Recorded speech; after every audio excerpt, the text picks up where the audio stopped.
Hey everybody, it's Jason Blaha here, and I had a viewer ask me in one of my training vlogs the other day, because for those who aren't aware, a lot of these workout videos that you guys see here is just me discussing these topics and voicing over it, but I actually vlog every single workout that I do with the full programming, everything else with the date and all of that, because I have 4 basic workouts that I run every week. And we adjust the programming and the assistance movements and everything based upon where I'm at and weak points and all of that. But the topic came up in my max effort bench press of, hey, why are you wearing a belt on your bench press? I don't understand. And I had responded to the person, well, the same reason that we wear a bench press on all of our big lifts. And he goes, but you're not standing. I thought that it's to support the spine so that you have something to brace your abs against, and then we give the spine support. Now, is that completely wrong? No, that's not completely wrong. Now, that's not the only reason we wear a belt. Is that one of the reasons that we wear a belt on something like a standing press, a deadlift, a squat? Yes, that is a factor. That absolutely is a factor. And for a lot of us, we get up to 20, in some cases maybe 25 pounds out of wearing that belt. All right, I get about 20 pounds out of a belt on my squats. I get maybe 10 pounds out of a belt on my standing press, like on my 1 rep maxes. So there's truth to that in terms of the spinal support, but there's a lot more going on than just a support. And the idea there, usually people will say, okay, well, I get that. I mean, you're bracing your core against the belt, and that helps keep the torso more upright, and it'll keep you more stable and keep you from leaning forward and all that. And it will protect your spine. Well, not that it fully protects the spine that well, but the argument could be made that it could, in theory, reduce some of the axial loading effect of the heavy weight. All right? So if you're reducing the axial loading effect, that will give you slightly better recovery. Not going to be a world of difference, very, very small.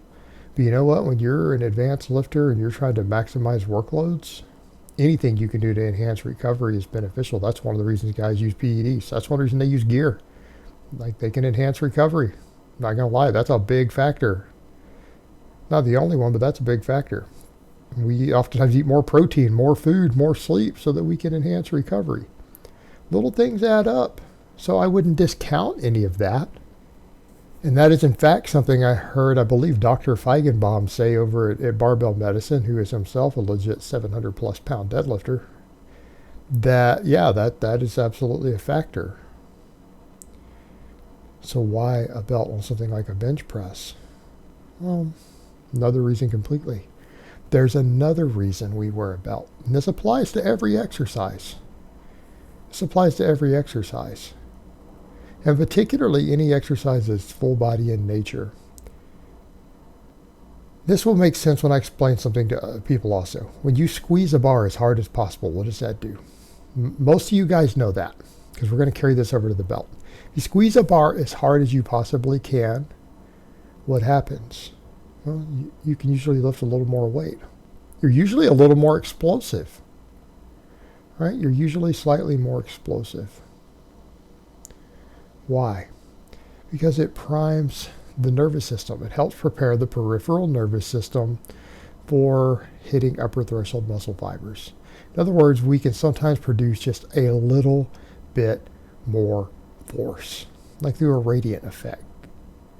Right? We know that there is splashover effect in different muscles. When we contract one muscle maximally, other muscles nearby contract maximally as well. Bracing, tightening, those things matter. So we know that on the bench or the overhead press or a row or anything else, if you squeeze that bar as hard as you can, usually a little more explosive. And if you're more explosive, you can either lift a little bit more weight, or you can squeeze out an extra rep or two with the same weight. Well, that matters, because what is helping you do that? Are you doing it because it's just an external thing helping you fling more weight around? No. You're able to do that because you're recruiting more muscle fibers. Well, if you're recruiting more muscle fibers, that's generally a good thing. That's usually why we train, right? Irrespective of what your training goals are, the general idea is you are trying to recruit and utilize and fatigue muscle fibers so that we get an adaptive response.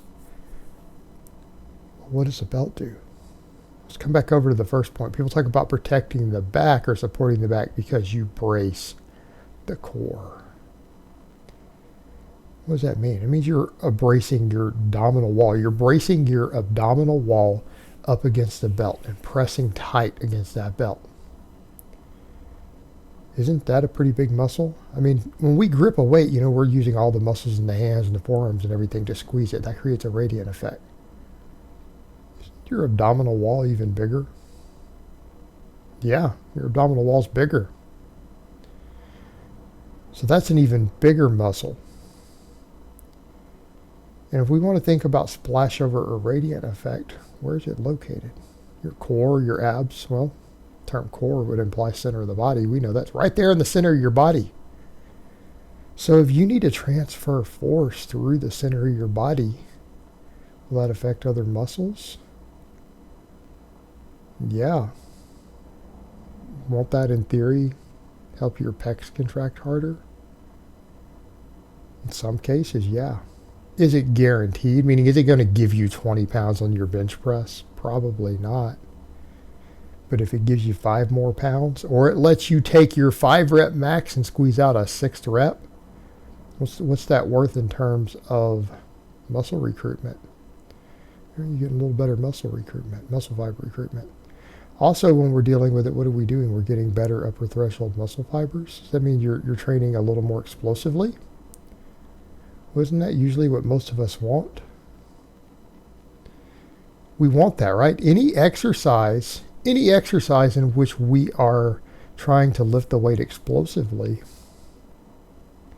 that's very beneficial. You should probably think about putting a belt on. Now, do we need that on a curl? Probably not. Because usually, most guys when they're doing a curl, and I'm not saying ballistic training on a curl might not be beneficial, most guys are usually a little more focused with the mind-muscle connection type situation with a really small exercise, right?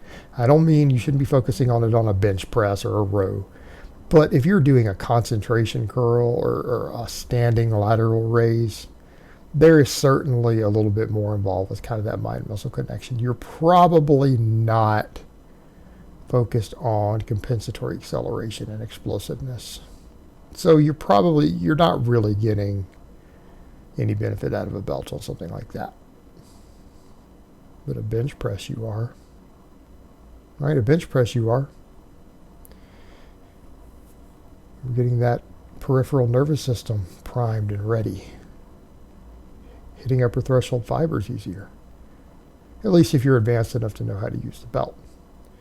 Well, what else we have happening on a bench press? Well, perfect example. Why am I laying down doing a floor press? Why am I doing a floor press? Because we're removing a leg drive. We're taking the full body aspect and we're making the lift slightly harder so that we force the pecs to do all the work out of the bottom. It forces us to take about 10 pounds. For me, about 10 pounds. All right, my max floor press is usually about 10 pounds lighter than my max bench with a pause. About 10 pounds. All right, I get about 10 pounds out of my leg drive. It's even on a flat bench, if I'm not really even trying.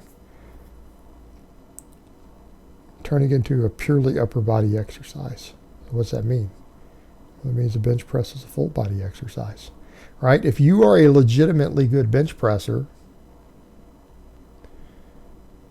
it's a full body exercise, right? We ratchet up tight, you dig in, you use your quads, you use your hips, use a little bit of leg to help you drive it out of the very bottom from that dead stop, from that pause. And it's not worth 50 pounds, but it's worth a little bit. It can make or break you. So the same thing. If we're talking about transferring weight through the spine and pulling all of that in tight, even if you want to talk about supporting the spine, like you do on a squat, or whatever, so you can stay more rigid. Doesn't that apply to the bench press? I mean, a proper bench press where you're pulled in tight with a little bit of an arch, you have your feet dug in correctly, isn't that a full body exercise? Yes. Is it 95% upper body? Yeah, but it's still a full body exercise. Just like a squat is a full body exercise, it's extremely leg dominant. The idea is the same. It's still a full body movement.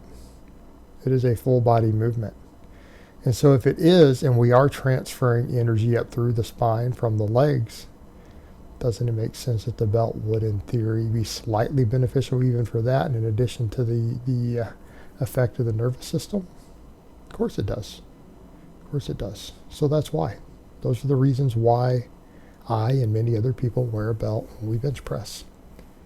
All right, guys, but that's really all I have to say on that today. I hope it's been informative, and I will talk to you guys next time.